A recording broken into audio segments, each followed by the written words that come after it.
Saat putriku selesai ujian, aku memutuskan untuk bercerai. Di hari putriku menyelesaikan ujian tulis berbasis komputer, UTBK, aku memutuskan untuk bercerai. Saat keluar dari lokasi ujian, putriku dan aku berpelukan erat sambil menangis. Putri menangis untuk semua kerja keras dan masa mudanya yang telah berlalu, sementara aku menangis untuk semua ketidakadilan dan sakit hati yang kupendam selama bertahun-tahun. Suamiku, Baskara, berkata bahwa ia telah memesan sebuah ruangan VIP besar di restoran dan mengundang seluruh keluarga besar dari kedua belah pihak untuk merayakan kelulusan putri. Bagus sekali. Setidaknya aku tidak perlu repot-repot memberitahu mereka satu persatu. Aku menunggu putri di depan lokasi ujian. Gaun indah dan sepatu hak tinggi yang sudah lama tak kukenakan terasa canggung. Di satu tangan, aku memegang seikat bunga matahari, dan di tangan lain, aku membuka payung untuk berlindung dari terik matahari. Pagi tadi saat aku hendak berangkat, Baskara melirikku sekilas lalu mencibir, "Lagi main drama?" "Ya." Aku sudah terbiasa dengan sikapnya itu. Baginya, menciptakan momen spesial atau sebuah seremoni adalah hal yang tak berarti dan buang-buang waktu. Sepiring nasi hangat dan semangkuk sup jauh lebih praktis di matanya. Kamu kan seharian di rumah saja, makanya pikiranmu aneh-aneh. Memangnya seremoni bisa bikin kenyang?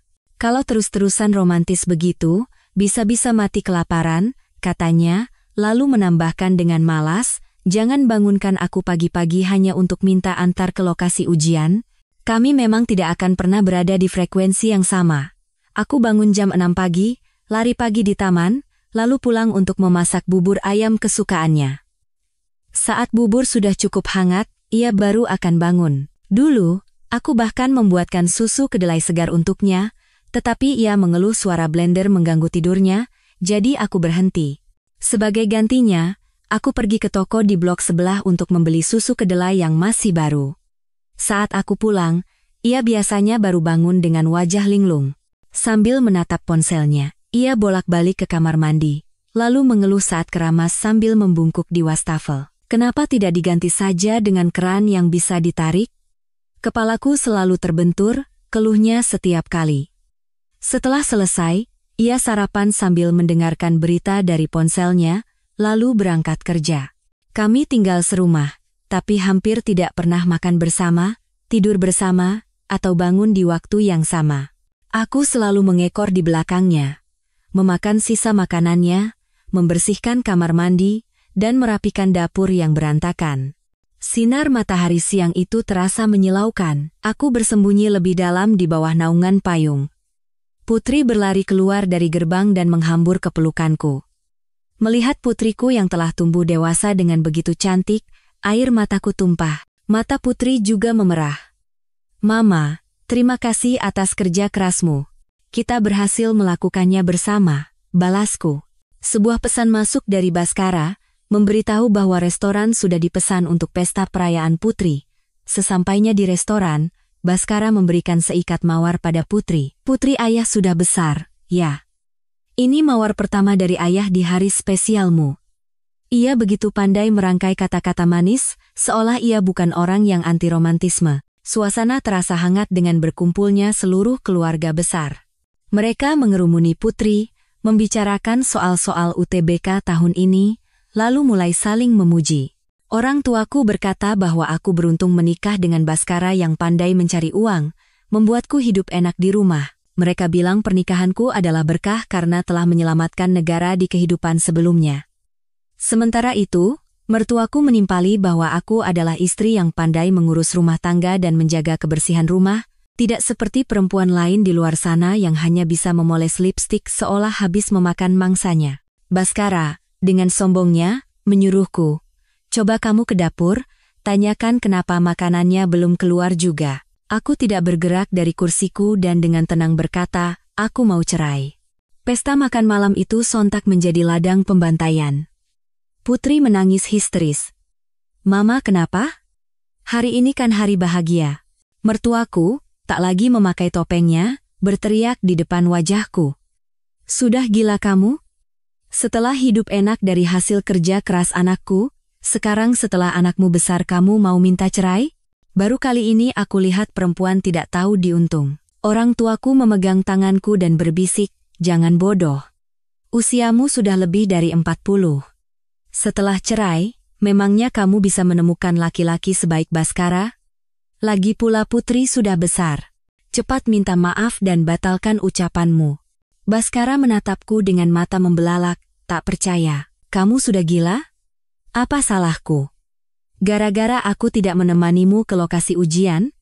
Atau karena pagi tadi aku tidak memakai baju yang kamu pilihkan?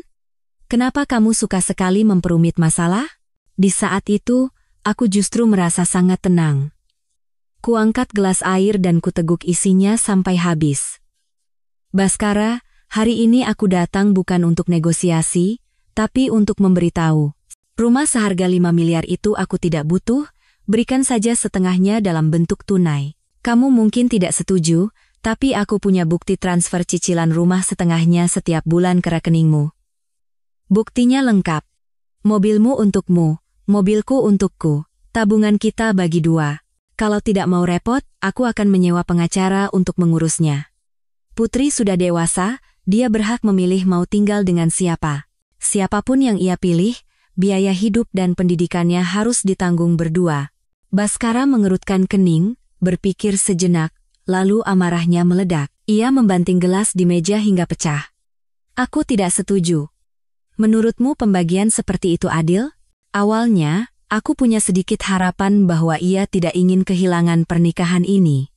Tapi setelah mendengar kalimat itu, hatiku menjadi dingin sepenuhnya. Ia hanya sedang menghitung untung rugi. Di dalam hatinya, ia berpikir karena semua uang di rumah ini adalah hasil jerih payahnya, aku tidak berhak menerima sebanyak itu. Melihat perhitunganmu yang serapi ini, jangan-jangan kamu sudah punya laki-laki lain? Ucapannya merobek selapis tipis kesabaran terakhir di antara kami.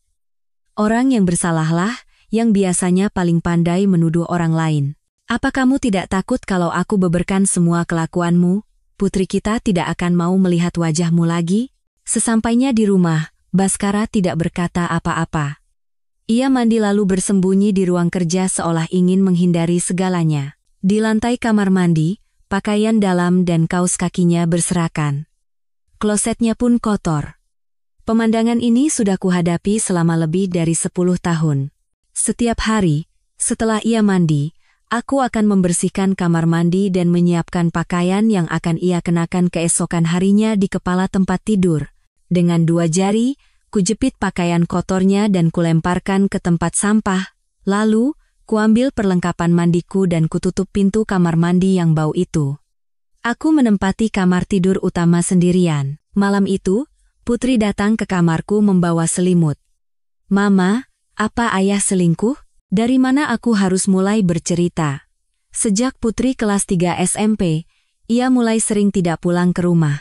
Pernah sekali, ia tidak pulang selama hampir sebulan. Saat itu, aku menemukan struk pembelian lipstik merek mewah keluaran terbaru dari Plaza Indonesia di saku celananya. Tentu saja itu bukan untukku. Saat kutanya, ia menjawab dengan percaya diri, itu hadiah untuk teman-teman kantor pas acara gathering. Semua rekan kerja perempuan kubelikan satu. Lalu kenapa aku tidak dibelikan? Tanyaku. Ia menatapku dari atas ke bawah. Kamu kan tidak kerja, seharian di rumah saja. Mau pamer lipstik ke siapa? Lagi pula, aku kan sudah memberimu uang belanja. Kalau mau, beli saja sendiri. Kenapa semua harus lewat tanganku? Putri kami lahir prematur dan harus dirawat di inkubator selama lebih dari sebulan. Saat kecil, ia sangat rentan sakit. Terkena angin sedikit saja bisa langsung demam dan masuk rumah sakit. Saat itu, Baskara baru mulai meniti karier di perusahaan besar dan sangat sibuk. Mertuaku, dengan alasan kesehatan, tidak pernah mau membantu merawatnya sehari pun. Sejujurnya, mereka hanya tidak mau membantu karena meremehkanku yang melahirkan anak perempuan. Kehidupan yang berat itu terus berlanjut hingga Putri masuk SD. Aku berganti-ganti pekerjaan beberapa kali, tapi tidak pernah bertahan lama. Ketika bisnis Baskara mulai stabil, ia tidak tega melihat Putri harus ikut kelas penitipan anak seharian penuh. Ia berjanji padaku, kamu fokus saja urus Putri di rumah. Cari uang biar jadi urusanku. Aku janji kamu dan Putri tidak akan hidup susah. Saat itu, perasaan di antara kami masih ada, jadi aku tidak menganggapnya janji kosong. Aku merasa itu adalah ucapan yang lebih bertanggung jawab daripada pengakuan cinta manapun. Maka, tanpa ragu, aku mencurahkan segalanya untuk keluarga. Ketika aku menemukan perselingkuhannya, aku hancur dan berniat untuk melawannya. Namun, saat itu aku mendapat kabar bahwa ada masalah dengan wali kelas Putri. Guru itu tidak hanya memiliki kehidupan pribadi yang bermasalah, tetapi juga sering melakukan kekerasan fisik pada murid-muridnya. Orang tua murid lain menganggapnya sebagai hukuman tanda sayang dan berpikir wajar jika guru bersikap keras demi mempersiapkan anak-anak mereka yang akan menghadapi ujian akhir. Dipukul telapak tangannya karena nilai ujian jelek adalah hal biasa. Aku baru menyadari keseriusan masalah ini ketika Putri berkata, ia tidak mau pergi ke sekolah. Bahkan ada seorang siswa yang tulang rusuknya patah karena dipukul guru hanya karena mengobrol dengan teman sebangkunya saat pelajaran. Putri kebetulan sedang izin ke toilet saat guru itu memukuli murid tersebut di koridor. Ia bersembunyi di koridor, tak berani bersuara, dan baru kembali ke kelas setelah amarah guru itu reda. Para orang tua murid di kelas menandatangani petisi untuk meminta penggantian wali kelas. Namun, karena UTBK tinggal 1 semester lagi, psikologis anak-anak sangat terguncang. Aku segera mencari tempat les dan psikolog untuk Putri. Merasa tak berdaya, aku meminta bantuan Baskara. Apa kamu kenal psikolog yang bagus? Sepertinya kondisi Putri sedang tidak baik.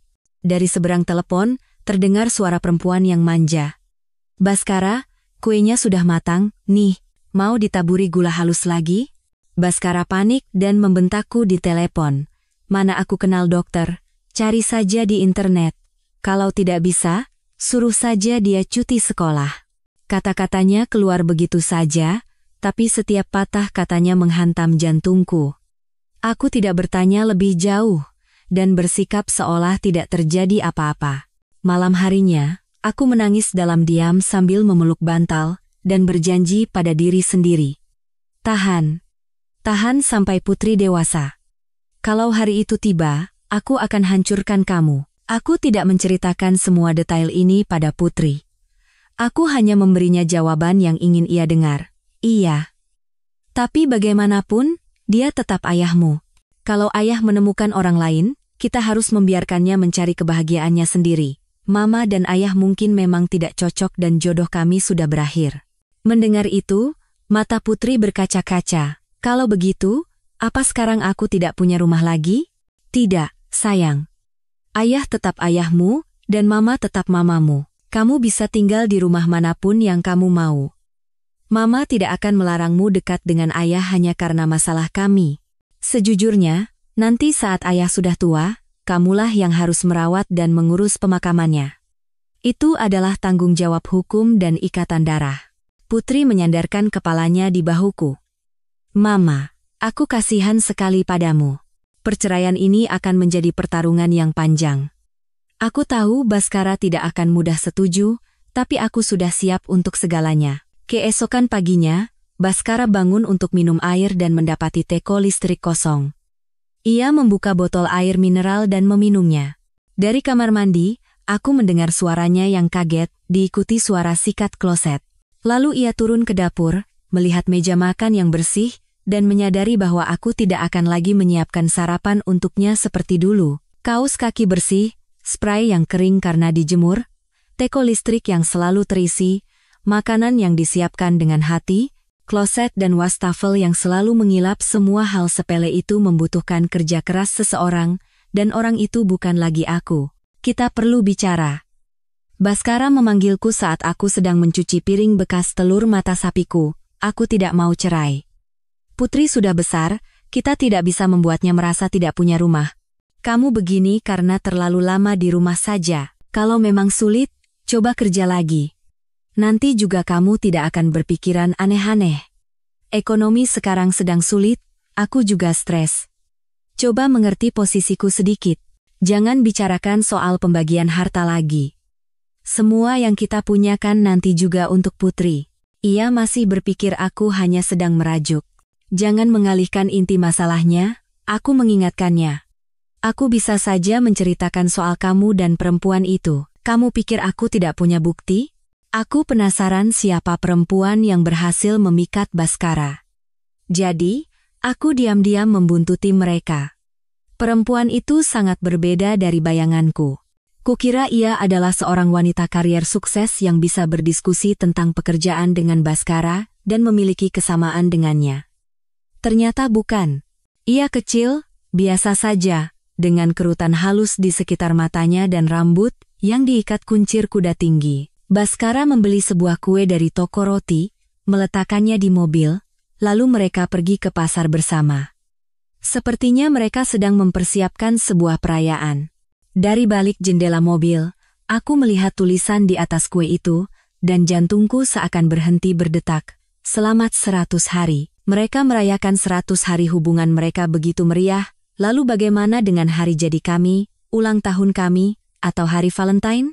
Hari-hari itu biasanya adalah hari di mana ia sibuk bekerja atau dinas keluar kota, atau hari di mana aku menghabiskan setengah hari memasak, lalu saat ia pulang, ia akan mengeluh makanan ini terlalu asin, dan makanan itu terlalu hambar. Aku juga sering ke pasar ini, tapi selalu sendirian. Ia tidak pernah sekalipun menemaniku berbelanja. Ia suka sekali makan lele, dan harga di pasar ini lebih murah daripada di supermarket, tapi tidak ada jasa membersihkannya. Pernah sekali, kantong plastik berisi lele tidak terikat dengan benar dan airnya tumpah di dalam mobil. Ia marah besar. Hemat, kenapa tidak beli saja yang sudah dibersihkan di supermarket? Kamu tahu biaya cuci mobil berapa? Hanya karena mau hemat beberapa ribu perak? Jadi begini kan? Uang itu untuk dibelanjakan, bukan untuk dihemat. Kamu ini benar-benar tidak punya otak? Ya.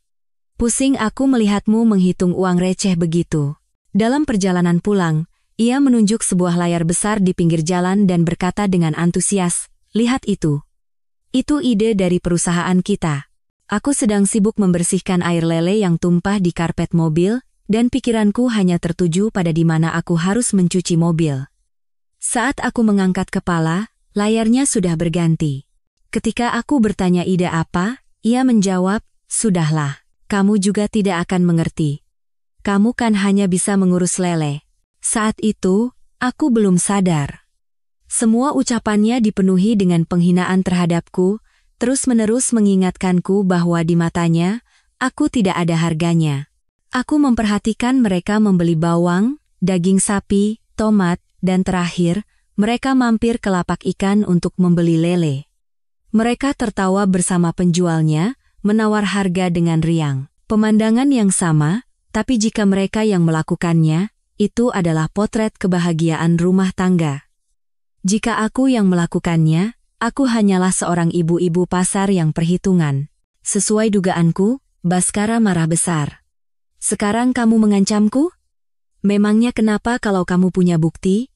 Ia tak kuasa menahan diri dan mengangkat tangannya. Aku menatap lurus ke arah tamparan yang mungkin akan mendarat di pipiku. "Silakan. Menambah satu tuduhan KDRT tidak masalah buatku. Pukul saja. 1 tamparan, aku akan minta tambahan 1 miliar. Ia terduduk lemas di sofa, termangu. "Apa kita harus sampai seperti ini?" Aku melihat wajahnya berubah-ubah, tatapannya menggelap dan tak terduga. Aku bertanya pada diri sendiri, bagaimana aku bisa melakukan hal seberani ini? Rasa putus asa saat menemukan perselingkuhannya masih terasa begitu nyata. Selagi ia ragu, aku tak segan menuangkan minyak ke dalam api. "Tidak apa-apa kalau kamu tidak mau setuju cerai, tapi setahuku, anak perempuan itu juga sebentar lagi akan UTBK, kan? Aku bisa saja mengirim semua bukti ini ke suaminya. Toh, putriku sudah selesai ujian." Selama beberapa hari, Bhaskara tidak pulang. Mungkin sedang mendiskusikan strategi dengan kekasihnya. 3 hari kemudian, ia mengirim pesan, ia setuju cerai, tapi rumah tidak bisa dibagi 2. Sebagai gantinya, ia akan memberiku uang tunai 1,5 miliar. Jika aku setuju, prosesnya bisa segera dimulai. Tanpa ragu, aku langsung setuju. Setelah menemukan perselingkuhannya, aku diam-diam sudah mulai memindahkan aset. Bhaskara selalu berkata bahwa uang itu untuk dibelanjakan, bukan untuk ditabung. Jadi, saat ia menyombongkan diri karena menghasilkan banyak uang, ia tidak tahu bahwa aku telah menginvestasikan uang yang kukumpulkan selama bertahun-tahun ke reksadana dan secara legal memindahkannya atas nama putriku. Aku juga sudah membeli polis asuransi pensiun dalam jumlah besar untuk diriku sendiri. Uang yang tersisa di rekening bersama keluarga hanyalah sisa dari apa yang sudah kugunakan. Tuntutanku untuk mendapatkan setengah dari harta hanyalah strategi psikologis, seperti teori jendela pecah. Aku tahu ia tidak akan setuju, jadi aku sengaja memberinya jalan keluar. Baskara lebih cemas dariku. Takut aku akan meledakkan skandal ini sebelum UTBK anak kekasihnya. Setelah masa mediasi selama sebulan, kami menerima akta cerai dari pengadilan. Saat keluar dari gedung pengadilan, ia terlihat hampa, sama sekali tidak tampak bahagia. Tiba-tiba aku merasa sedih. Bagaimana bisa perasaan yang dulu pernah ada akhirnya sampai pada titik di mana saling menatap saja sudah terasa muak, wajahnya masih setampan dulu, tapi kini ditambah dengan gurat lelah dan rapuh seiring berjalannya waktu. Tiba-tiba ia mengajakku makan sebagai perpisahan. Ada restoran fusion baru, katanya makanannya enak, pasti cocok dengan seleramu. Kita sudah bersama selama 20 tahun, setidaknya kita harus berpisah baik-baik. Aku menggeleng. Ini hanya perceraian, tidak perlu seremoni sebesar itu. Melalui kaca spion, kulihat ia berdiri terpaku di tempat itu untuk waktu yang lama. Jarang sekali aku melihatnya begitu bingung. Beberapa hari berikutnya, aku sibuk dengan persiapan pendaftaran kuliah putri, mengurus surat-surat, bahkan mendaftar kelas yoga. Aku tak punya waktu untuk bersedih. Setelah sekian lama, aku bisa tidur siang dengan nyenyak. Saat bangun, matahari sudah terbenam. Sambil menatap senja di langit, aku menyalakan komputer. File-file itu sudah lama kusimpan, tapi aku tak pernah punya keberanian untuk melihatnya secara detail. Hari itu, aku masuk ke ruang kerjanya dan menemukan Baskara lupa keluar dari akun WhatsApp-nya di komputer. Aku melihat pesan-pesan yang ia kirimkan pada Riana. Takut ketahuan, aku buru-buru merekamnya dengan ponselku. Sekarang, aku bisa membuka pesan-pesan itu sebagai pihak ketiga. Baskara, malam ini aku makan malam di rumahmu, ya. Kangen mie instan rebus rasa soto buatanmu, kangen kamu juga. Riana, boleh, dong, mau menginap. Baskara, iya, malas pulang. Capek banget. Istriku sepertinya sedang menopause. Entah kenapa dia suka sekali meributkan hal-hal sepele. Aku dimarahi karena tidak sikat gigi sebelum tidur. Disuruh memisahkan baskom untuk mencuci daging dan buah. Riana, aduh, sabar ya. Sini, biar aku elus-elus kepalanya. Aku ingat dengan jelas kejadian itu. Lampu teras sudah lama rusak. Kalau hanya mengganti bohlam, aku bisa melakukannya sendiri. Tapi itu adalah lampu tanam di langit-langit, aku tidak tahu cara membukanya. Aku sudah berkali-kali memberitahunya, tapi ia hanya menjawab iya, nanti. Malam itu, saat aku sedang menjemur pakaian, tiang jemuran tiba-tiba patah dan menimpa diriku bersama tumpukan pakaian basah. Aku memanggil Baskara. Sayang, tolong bantu sebentar. Ia sedang tertawa-tawa sambil menatap ponselnya. Aku duduk di lantai teras yang gelap, menahan amarah, hingga akhirnya aku tidak tahan lagi dan berteriak, kamu ini tidak ada yang bisa diandalkan. Kerjamu hanya tertawa melihat ponsel itu, memangnya ada setan di dalamnya? Sudah berapa kali aku minta tolong betulkan lampu teras, tapi kamu pura-pura tidak dengar? Baskara menatapku dari atas ke bawah. Kamu kalau mengomel begitu mirip penyihir, tahu tidak? Masalah sepele saja diributkan berhari-hari. Aku bosan mendengarnya. Aku sedang sibuk, tidak lihat? Semakin kamu mengomel, semakin malas aku memperbaikinya. Biarkan saja rusak. Lagi pula aku tidak pernah pakai teras. Itu semua adalah hal-hal sepele, tetapi kumpulan hal sepele itulah yang cukup untuk membuat seseorang menjadi gila. Pesan-pesan mereka berdua semakin lama semakin vulgar. Riana, jangan tidur dengan istrimu, ya, aku cemburu. Baskara, tenang saja. Sudah lama aku tidak berhubungan dengannya. Dia sekarang sudah seperti biksu, aku juga tidak tertarik lagi. Saat Putri masih kecil, ada kalanya ia menginginkan hubungan suami istri di malam hari. Aku berkata padanya agar jangan mengganggu anak kami yang belum tidur nyenyak. Saat anak kami sudah tertidur lelap, ia sudah terlelap lebih dulu. Belakangan, kami mulai tidur terpisah karena pekerjaannya. Saat aku selesai membereskan rumah dan berbaring di tempat tidur, ia akan mengirim pesan WhatsApp, "Sini, aku tunggu." Aku akan membawa selimutku ke kamarnya, melakukan kewajibanku, lalu kembali membawa selimutku ke kamarku. Rasanya seperti selir yang baru saja menerima anugerah dari kaisar. Aku juga pernah ingin tidur sekamar dan seranjang dengannya. Tapi ia mengeluh aku menyetel suhu AC terlalu tinggi, dan aku tidak tahan dengan suara dengkurannya. Perlahan-lahan, aku kehilangan minat pada hal itu, dan hari demi hari kami semakin menjauh. Untuk beberapa waktu, menstruasiku tidak teratur. Kadang berlangsung selama 10 hingga 15 hari, kadang tidak datang selama 2 bulan. Aku berkata pada Baskara bahwa aku ingin pergi ke dokter dan memintanya untuk menemaniku. Tapi ia berkata sibuk dan tidak punya waktu, menyuruhku pergi dengan orang lain. Apakah aku benar-benar tidak bisa pergi ke rumah sakit sendirian? Sebenarnya bukan itu masalahnya, aku hanya takut dan merasa sendirian. Itu bukan masalah yang bisa diselesaikan hanya dengan ditemani seseorang. Hasil pemeriksaan menunjukkan tidak ada masalah serius, hanya ketidakseimbangan hormon. Dokter menasihatiku untuk tidak stres, karena jika seorang wanita stres, penyakit bisa timbul mulai dari payudara hingga rahim. Mengetahui hal ini, Baskara mengerutkan kening dan berkata, "Pantas saja kamu dingin. Kalau sakit ya harus diobati." Sejak saat itu, dengan alasan aku harus menjaga tubuhku, ia tidak pernah lagi menyentuhku. Aku pun merasa lega. Ternyata, ia sudah kenyang di luar, makanya tidak berselera di rumah. Dalam pesan-pesan itu, mereka saling menggoda. Bahkan mengenang detail-detail di atas ranjang, bertingkah seperti sepasang kekasih yang baru dimabuk asmara, seolah dunia akan runtuh jika mereka terpisah sejenak. Aku mengirim semua pesan dan foto-foto yang telah kusimpan ke suami Riana. Menjelang hari pendaftaran universitas, Baskara menelepon dan berkata akan mengantar Putri. Saat aku bilang aku juga ingin ikut, ia berkata tidak mau melihat wajahku, aku hanya ingin membuatnya kesal. Selama perjalanan berjam-jam, ia beberapa kali berhenti untuk ke toilet karena sakit perut. Ia mengobrak-abrik mobil mencari obat, tapi tidak menemukannya. Lalu ia tersenyum canggung. Nanti di rest area harus beli obat. Aku penasaran, apakah Riana tidak menyiapkan hal-hal seperti ini untuknya? Kalau dipikir-pikir, wajar saja. Riana sekarang pasti sedang pusing mengurus dirinya sendiri. Terlibat dalam gugatan cerai, mana mungkin ia punya waktu untuk mengurus makan dan kehidupan Baskara? Suami Riana, begitu menerima kabar dariku, langsung pulang dari luar kota, menyeret Riana ke rumah orang tuanya, dan menuntut penjelasan. Orang tua Riana yang sudah sepuh, mengetahui perselingkuhan putrinya, hanya bisa tertunduk malu dan gemetar. "Putri kami yang salah, kami serahkan padamu bagaimana mau menyelesaikannya."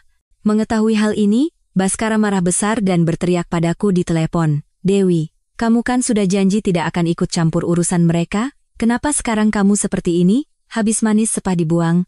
Aku tertawa. Aku bilang tidak akan memberitahunya sebelum UTBK. Aku tidak pernah janji tidak akan memberitahunya setelah UTBK selesai. Kalau aku tidak bilang, bagaimana aku bisa membantu kalian? Atau kamu rela jadi tameng untuk keluarga orang lain? Menikmati kesenangan bertemu diam-diam dengan istri orang? Aku tertawa penuh kemenangan. Dendam bertahun-tahun akhirnya sedikit terbalas. Baskara menggeram. "Dasar perempuan picik. Dulu dan sekarang kamu sama saja, picik." Setelah kejadian itu, Baskara tentu saja tidak lagi berbicara padaku. Ia dan Putri duduk di depan, sementara aku di belakang. Ia mengeluarkan sebuah gaun berwarna merah muda dan memberikannya pada Putri. "Ayah beli ini untukmu. Warna pink kesukaanmu, kan?" Putri menerimanya lalu cemberut. "Aku bukan anak kecil lagi. Sudah lama aku tidak suka warna pink." "Norak, tahu. Ayah selalu bilang selera mama jelek, ternyata pilihan ayah begini. Kembalikan saja." "Aku tidak mau." Ia terdiam sejenak, menunduk, dan tenggelam dalam pikirannya. Sudah berapa lama ia tidak terlibat dalam kehidupan putrinya? Kalimat yang sering ia lontarkan untuk mengejekku, Kamu ini seleranya jelek sekali, akhirnya kembali pada dirinya sendiri, dan rasanya begitu menyakitkan. Musim gugur menjelang musim dingin. Baskara dan Riana menikah. Karena proses perceraian keduanya tidak mulus, pernikahan mereka dilangsungkan secara diam-diam. Riana sempat dipukuli oleh mantan suaminya, dan Baskara harus berlari menolongnya di tengah malam. Malam itu, Riana masuk ke rumah Baskara hanya dengan membawa sebuah koper kecil. Saat itu, aku sedang dalam perjalanan ke Bali. Mengetahui aku dan Baskara bercerai, orang tuaku berulang kali memarahiku. Di mata mereka, aku hanya sibuk menyiapkan 3 kali makan sehari, apa susahnya? Hidupku sepenuhnya bergantung pada Baskara. Bahkan ketika ia selingkuh, ibuku hanya berkata enteng, namanya juga laki-laki, semua begitu, nanti juga berubah. Kalau kamu marah-marah, paling dia cari perempuan lain, tutup mata sebelah saja. Tapi bagiku, itu tidak bisa. Selama bertahun-tahun, aku mencurahkan seluruh cintaku padanya. Aku tidak mengharapkan balasan, tapi aku juga tidak pernah merasa bahagia. Aku hampir tidak pernah beristirahat dengan benar. Merawat anak, mencuci, memasak, mengajari anak mengerjakan PR. Aku telah berjalan sendirian dalam kegelapan di begitu banyak malam yang sepi. Seburuk apapun masa depanku, tidak akan lebih buruk dari masa itu. Orang bilang Bali adalah kota untuk cinta yang singkat, tapi bagiku, cinta terbesar adalah saat bertemu dengan langit biru dan senyum ramah, saat menemukan kain tenun tradisional yang penuh warna, dan saat mendengar lagu cinta yang syahdu di bawah kelambu di malam hari. Namun, tak disangka, aku bertemu dengan seorang pria yang lebih muda. Mungkin karena pepatah jodoh tak akan kemana memengaruhiku, atau mungkin karena kesepian di dalam diriku sudah terlalu lama. Aku duduk di sudut sebuah bar, memandangi kerumunan yang energik di lantai dansa dan lampu yang gemerlapan. Jantungku yang sudah lama tertidur seolah hidup kembali. Pria yang menyapaku berambut cepak, mengenakan pakaian olahraga, kalung perak berkilau, dan tas selempang. Ia terlihat sedikit pemberontak, tapi suaranya sangat tenang. "Mbak, mau minum bareng?" Apa yang terjadi setelahnya mengalir begitu saja. Ia mendorongku ke dinding. Tangannya menyelinap ke punggungku, dan dengan lihai membuka pengait braku. Tubuhku seolah meleleh oleh kehangatan tubuhnya. Ketika akhirnya ia mencapai dadaku, ia tersenyum puas. Ia menembus tubuhku, dan gelombang gairah terus datang silih berganti. Jiwaku seolah terbang tinggi ke langit. Aku merasakan tubuhku hidup kembali. Anak muda memang hebat, aku tak bisa menahan diri untuk tidak bergumam. Jauh lebih baik daripada mentimun layu. Di dalam kamar yang gelap, hanya matanya yang bersinar seperti bintang. Ia memerintah dengan tegas, "Mbak, buka matanya. Lihat aku. Namaku Randy." Aku mengerang pelan. Akan kuingat. Setelah tidur nyenyak yang sudah lama kurindukan, saat bangun Randy sudah tidak ada di sampingku. Kukira ia telah pergi, ternyata ia hanya keluar sebentar untuk membeli sarapan. Kecanggungan yang kubayangkan sama sekali tidak ada, yang ada justru kenyamanan yang tak terlukiskan. Seolah ada ikatan seperti teman lama di antara kami. Saat itu, sebuah pesan WhatsApp masuk dari sahabatku, Ana. "Woi, ada proyek besar. Dulu waktu kamu masih jadi ibu rumah tangga, aku ajak beberapa kali kamu selalu bilang tidak ada waktu. Kali ini jangan kabur. Aku baru sadar sudah cukup lama aku meninggalkan rumah." Kukirimkan padanya sebuah foto bersama Randy. Di dunia ini, pacaran adalah yang terbaik. Ana tertawa dan berkata tidak akan menggangguku, lalu bercanda bahwa akhirnya aku membuka hati. Ia bilang, dopamin dari jatuh cinta adalah obat terbaik, lebih manjur dari obat mental manapun. Mungkin kata-katanya menyentuh hatiku, atau mungkin ada perasaan tak bernama yang mendorongku untuk ingin melanjutkan hubungan dengan Randy. Sebenarnya, aku pernah goyah saat melakukan endoskopi setelah medical check-up. Perawat memintaku untuk mendapatkan tanda tangan wali, tapi aku bilang aku bisa melakukannya sendiri. Perawat muda itu menatapku sejenak. "Bu, sebaiknya tetap ditemani wali. Kalau terjadi apa-apa, kami tidak bisa bertanggung jawab. Keluarga ibu di mana? Orang tuaku sudah tua, putriku kuliah di luar kota, dan aku sudah bercerai dengan suamiku. Perawat itu menunduk dan menjawab, "Oh," ada rasa kasihan di matanya. Saat itulah aku berpikir, mungkin aku benar-benar harus mencari pasangan. Setelah sarapan, aku dan Randy pergi mendaki Gunung Batur bersama. Pemandu berkata, jika ada yang meninggal karena kekurangan oksigen di gunung, itu dianggap kematian alami dan mereka tidak bertanggung jawab. Semakin tinggi kami mendaki, gejala penyakit ketinggian semakin terasa. Randy selalu memegang tanganku erat-erat. Aku sudah menggunakan 6 kaleng oksigen portabel, tapi dadaku masih terasa sesak dan napasku terengah-engah. Semakin tinggi, pemandangannya semakin megah, tapi juga semakin berbahaya. Aku terpesona oleh pemandangan matahari terbit yang menyinari puncak gunung. Berdiri di depan padang rumput luas yang diselimuti kabut dan langit biru yang seolah bisa kugapai. Di ketinggian 1,717 meter di atas permukaan laut, detak jantung dan napasku semakin cepat, seluruh darah di tubuhku seolah mendidih. Randy berkata, tempat ini mungkin kekurangan oksigen, tapi tidak pernah kekurangan keyakinan. Melihat tatapan matanya yang penuh gairah, rasa kekurangan oksigenku seolah semakin parah. Tiba-tiba aku mencium bibirnya. "Randy, ayo kita pergi bersama." Ponselnya tiba-tiba berdering. Notifikasi pesan masuk bertubi-tubi, tapi ia hanya menekan tombol daya untuk mematikannya. Ia tersenyum meminta maaf. "Mbak, tadi bilang apa?" Aku kembali tenang. "Kita berpisah di sini saja." Randy bingung. Ia menjelaskan dengan serius, "Mbak, jangan salah paham. Aku benar-benar serius memikirkan masa depan denganmu. Mbak beda dari perempuan lain yang pernah kutemui. Ada sesuatu yang istimewa darimu, tapi aku tidak menginginkan itu."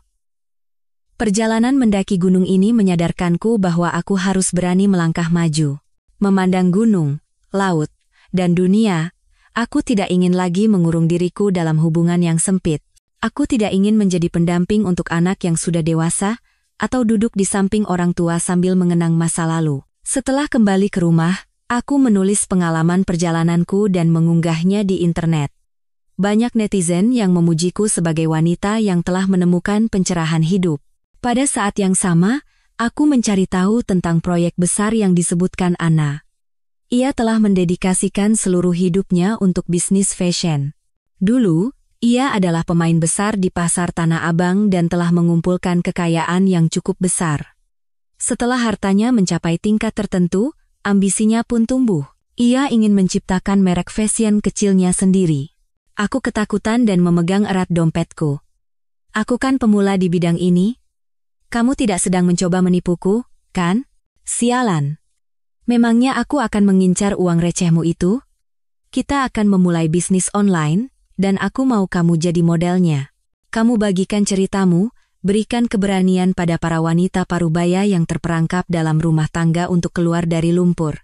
Aku tidak akan membuatmu rugi. Aku beri kamu 30% saham pabrik dan komisi dari penjualan live commerce, yang kubutuhkan hanya kejujuranmu di depan kamera." Ini juga permintaan pribadiku. Mendengarnya berbicara seperti itu, rasanya tidak sopan jika aku tidak menunjukkan sedikit kesungguhan. "Ini seluruh tabunganku, 1,5 miliar.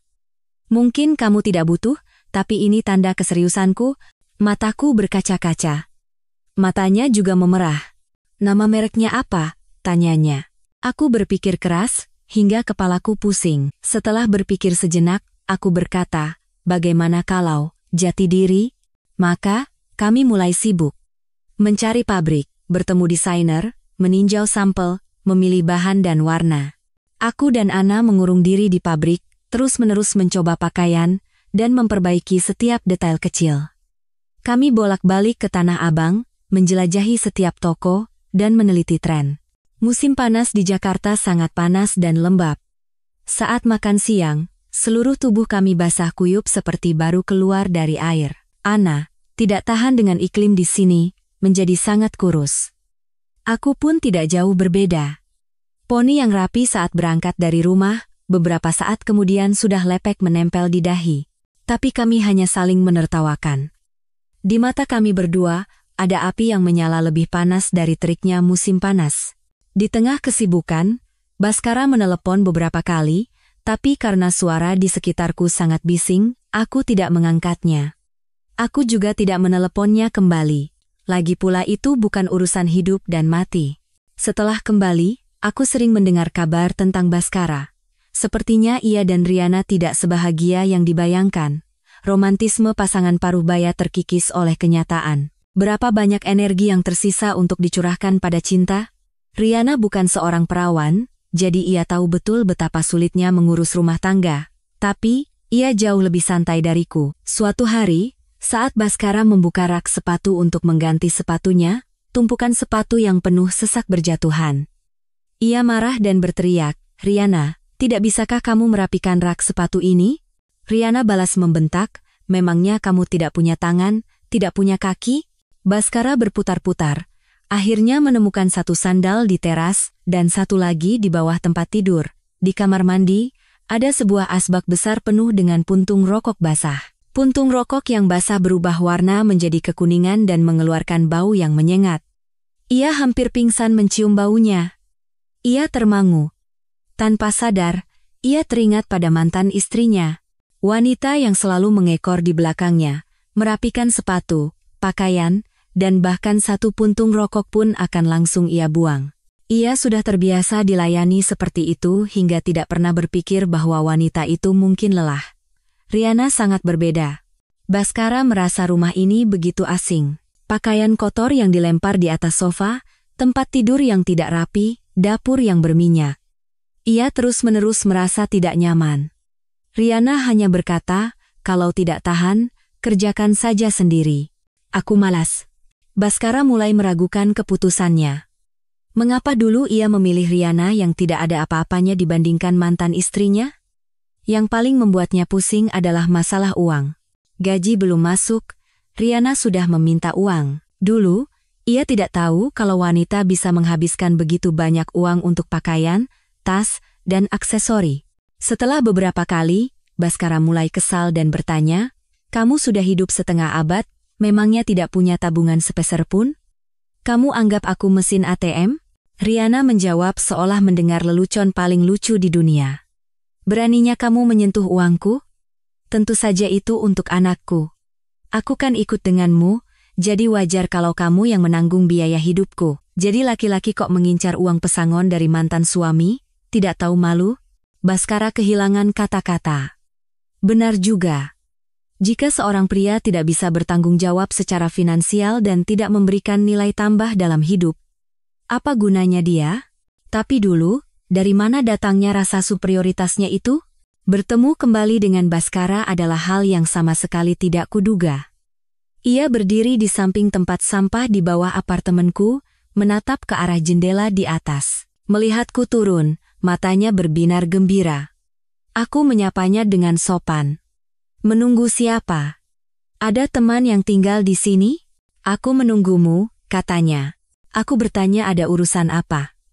Ia bilang ada hal yang perlu didiskusikan tentang Putri. Aku tidak menolak dan mengikutinya masuk ke mobil. Mobil berhenti di depan sebuah restoran barat. Di dalam restoran, lilin-lilin menyala redup dan alunan piano terdengar merdu. Udara dipenuhi dengan suasana romantis. Baskara membimbingku ke meja dan memperkenalkan dengan senyum ceria. "Restoran ini harus reservasi dulu. Aku sudah pesankan sup daging sapi anggur dan salad ayam black truffle kesukaanmu." Ia memberi isyarat pada staf untuk membawakan seikat mawar yang sudah disiapkan dan memberikannya padaku. Aku melihatnya begitu antusias dan bersemangat. Seolah tidak pernah ada pertengkaran, perpisahan, atau perpecahan di antara kami. Seolah seikat bunga bisa menutupi segalanya. "Dewi, ayo kita rujuk." Aku membelalakan mata menatapnya. Sepertinya otaknya bermasalah. Aku sudah putus dengan Riana. Kami bahkan belum mendaftarkan pernikahan. Oh, begitu. Pernikahan di usia senja, saat rambut mulai memutih, memang sulit untuk menyatukan hati dua orang yang bertemu di tengah jalan. Aku menghela napas dan membuka mulut. "Anda sudah gila? Menggunakan Putri sebagai alasan untuk menemuiku, lalu sekarang mengajak rujuk? Dari mana datangnya kepercayaan diri Anda itu?" Ia sepertinya sudah menduga aku akan bereaksi dingin seperti ini, dan terlihat sudah mempersiapkan diri dengan matang. "Pikirkanlah Putri. Aku yakin dia juga ingin kita kembali bersama. Selama ini, Aku juga sudah banyak berpikir. Aku memang egois. Seharusnya aku tidak mengikatmu dengan nama keluarga. Mulai sekarang, lakukan apapun yang kamu mau. Aku akan mengurangi pekerjaanku dan menghabiskan lebih banyak waktu denganmu.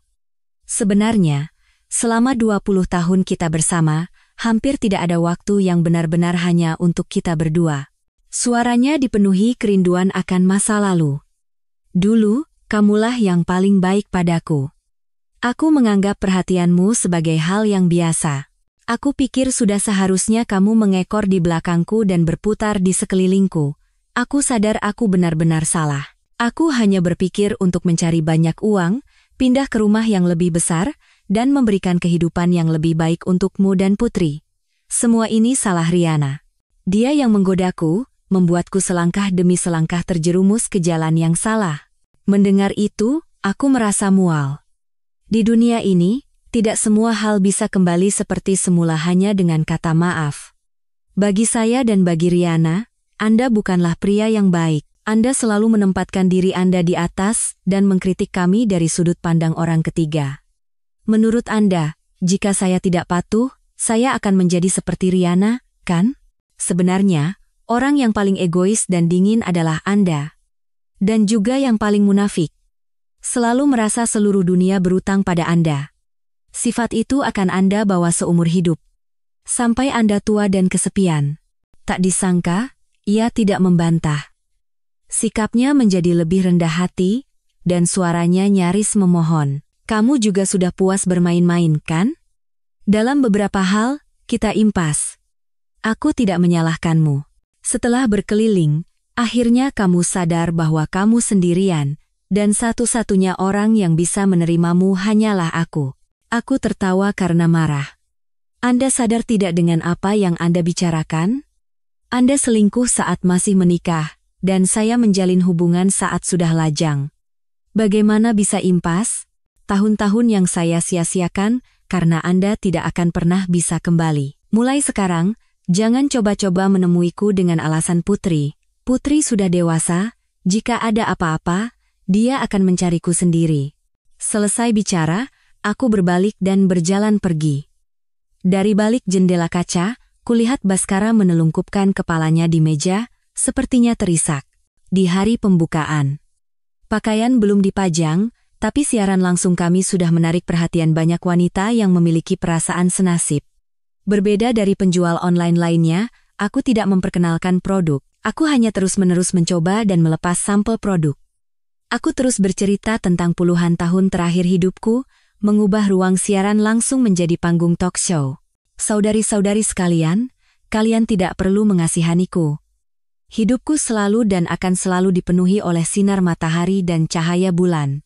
Aku akan menatap kembang api, menanam bunga, minum anggur, dan terkadang, aku juga punya ambisi besar. Untuk semua wanita parubaya di depan layar, selama kerutan tidak merasuk ke dalam hatimu, kalian akan selalu bersinar seperti berlian. Jika kalian menghadapi keputusan sulit dalam pernikahan, tanyakan pada diri sendiri, apakah menjadi kuat sendirian lebih baik daripada kebersamaan sesaat yang penuh kepalsuan? Kita semua harus berani hidup menjadi diri kita yang sejati. Hidup menjadi diri sendiri. Itulah makna dari merek yang kami ciptakan. Jati diri. Ana, di belakang kamera, terus mengacungkan jempolnya, memuji. Produk andalan kami terjual lebih dari 10.000 buah hanya dalam satu malam.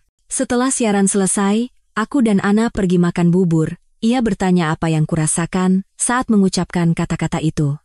Kalau terlalu sedih, kedepannya kita jangan pakai cara ini lagi. Aku yang salah pikir. Aku tidak tega melihatmu harus mengorek luka lama. Sakit, kan? Aku melihat kekhawatiran yang tulus di matanya, dan mengangguk jujur. Jujur, agak sedih sedikit. Tapi sekarang aku lebih penasaran, kita untung berapa? Coba lihat data penjualan di back office. Sialan loh,